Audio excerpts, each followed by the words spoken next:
윤석열 수사에 있어서 놓치면 큰일 나는 부분들 법조계 락커 김경호 변호사가 하나하나 짚어줄 텐데요. 일단 윤석열 체포영장부터 저희가 짚어보면 될까요? 그렇습니다. 좋습니다. 체포영장 다시 한번 좀 올려주시겠습니까? 윤석열의 체포영장 올려봅니다. 자, 짚을 부분 짚어주십시오. 여기 보면 내란 우두머리. 죄명 내란 우두머리. 그렇습니다. 형법 87조 1호입니다. 사형 무기. 아, 사형 또는 무기. 그렇습니다. 그런데 이 죄명은 대법원 판결 2020도 2020도 1호 105 판결. 일명 김관진 댓글부대 사건. 그 판결의 취지에 따르면 네. 군형법 적용돼야 되고 군형법 5조의 반란 1호 반란의 우두머리 법정형 사형 그것이 적용돼야 된다. 적용이 돼야 됩니다. 자, 이 부분 자, 잠깐만요. 우리는 계속해서 윤석열하면 내란 우두머리 수괴 또는 뭐. 내란 수괴. 그래서 사형 또는 무기징역 무조건 선고받아야 된다. 이런 얘기만 했는데 그렇죠. 그렇게 가면 안 된다. 그보다 훨씬 더 무거운 처벌인 혐의가 바로 반란죄다. 근데 반란죄라는 것은 군형법이거든요. 군형법. 근데 윤석열이는 군인은 아니란 말이죠. 그걸 설명해 주시기 바랍니다. 이 부분은 이미 우리 최강욱 전 의원과 맞습니다. 박은정 현직 의원께서 네. 강조하셨던 부분인데 그 부분을 제가 네. 국민 여러분들 이해하기 쉽게 말씀을 드리겠습니다. 네. 먼저 이 부분을 이해하려면 말씀드린 것처럼 2020도 1호 105 판결, 즉 김관진 당시 국방부 장관 민간인 댓글 부대 사건, 이것에 대한 이해가 필요합니다. 네. 댓글 부대가 바로 사이버 사령부였습니다. 네. 군인입니다. 군인이죠. 그들이 선거에 임해서 특정 정당, 특정 후보를 지지하는 댓글을 썼습니다. 네. 그것은 군형법 94조 정치관여죄의 위반입니다. 군인들에게는 특별하게 네. 정치적 중립성을 강조하는 처벌 규정이 있습니다. 네. 물론 형법에는 없습니다. 네.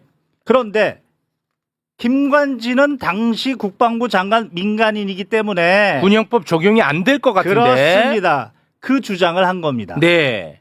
그것에 대해서 1심인 서울중앙지법 뭔 소리냐 유죄, 서울고등법원 역시 뭔 소리냐 유죄, 대법원 판결 2020도 1호 105 판결까지 유죄라고 했는데 네. 그 이유가 뭐냐면 군형법 유죄, 그렇죠. 민간인한테 군형법 무죄. 오. 그 이유가 뭐냐 들어봅니다. 군인들은 손과 발이었다. 네. 지시한 사람이 민간인인 국방부 장관이다. 군인들만 처벌하고 네. 지시한 사람을 처벌하지 않는다. 일단 형평성에 큰 문제가 생긴다. 그렇게 보입니다. 군형법 4조를 보면 군형법에 특별히 규정이 없으면 다른 법률을 적용한다. 이 다른 법률이 바로 형법이고 형법 33조 1항에 이렇게 되어 있습니다.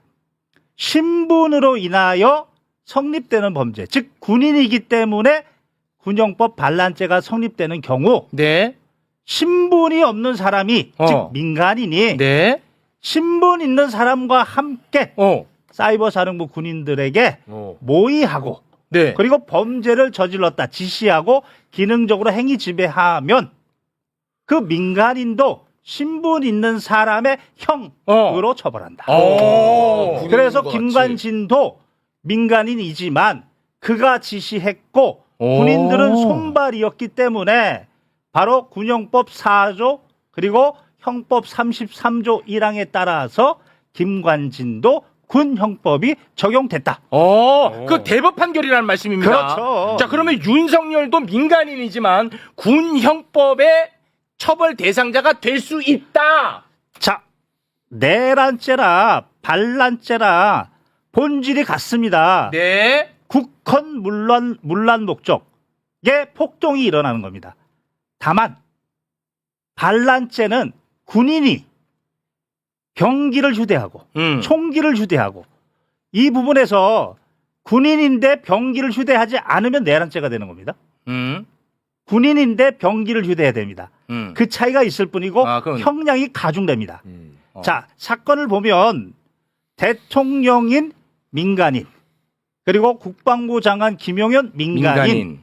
그런데 그날 12.3 구체적인 모습을 보면 곽종근, 이진우한테 총을 쏴서라도 그거 올려주세요. 총 쏴서라도. 도끼로 문을 부숴서라도 그 국회의원을 끌고 나와라. 그렇지. 국회 기능을 봉쇄시켰고 네. 봉쇄 시도했고 당시 특전사 요원들은 총을 들고 갔습니다. 네. 화면으로 다 봤습니다. 네. 병기를 휴대했습니다. 그렇습니다. 수방사 요원들도 총을 휴대했습니다. 그렇습니다. 실탄까지 있었다는 얘기가 있습니다. 네. 실탄 5만 발. 그렇습니다. 따라서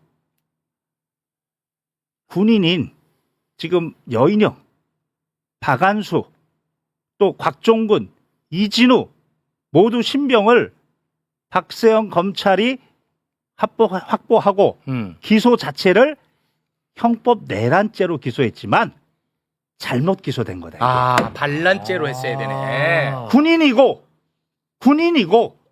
군형법 그대로 적용되고 병기 휴대했고 이거를 교묘하게 내란죄로 기소했다. 특검은 이 부분을 그 사실관계는 동일하고 법조 적용만 바꾸면 되기 때문에 공장 변경으로 가능하다. 그래서 네. 이 장군 4명에 대해서 그 실질에 맞는 군형법 반란죄 책임을 물으면 네. 그러면 이 사람들은 바로 윤석열과 김용현의 손과 발이었다. 그렇지.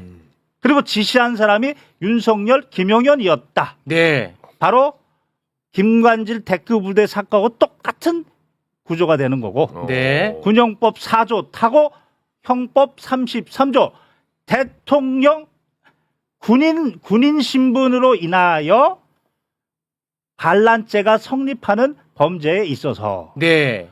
대통령이나 김용현은 민간인이라 하더라도 그 군인들과 함께 지시하고 범죄를 저지른 경우에는 군인들과 똑같이 군형법 5조 반란죄가 성립이 되고 반란죄의 형이 적용이 되고 네. 이때 1호 우두머리는 가중이 돼서 법정형이 사형밖에 없다.